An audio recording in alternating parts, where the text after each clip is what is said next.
जगह मुकद्दम नहीं होती, उसका रूह मुकद्दम होता है, क्योंकि उसका रूह जहां पर आ जाता है वो जगह पाक हो जाती है। इसकी मिसाल मूसा के साथ जब खुदा हम कलाम हुआ है, जगह मामूली थी, झाड़ी भी मामूली थी, लिखा है वो मामूली सी झाड़ी अब गैर मामूली हो गई है, क्योंकि खुदा वहां उतरा हुआ है। उस झाड़ी में कोई खूबी नहीं है, जब खुदा का जलाल उस झाड़ी के ऊपर आ गया तो मूसा को जूती उतारनी पड़ी। ये अफसोस होता है, आपने देखा चर्चेस में, बहुत सारे चर्चेस में जुतियां समेत ही बड़े होते हैं। मूसा दी जुती खुदा ने लवाती। मूसा एक अजीम नबी है, पुराने अहदनामा में एक अजीम बड़ी शख्सियत है। खुदा ने कहा मूसा जूती उतार दे, क्योंकि जगह पाक है। आता हूँ तेरे हुजूर,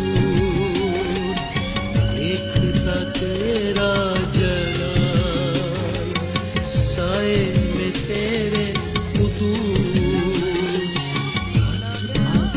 यहोवा मेरे नाले ओ बड़ा बेमिसाल है।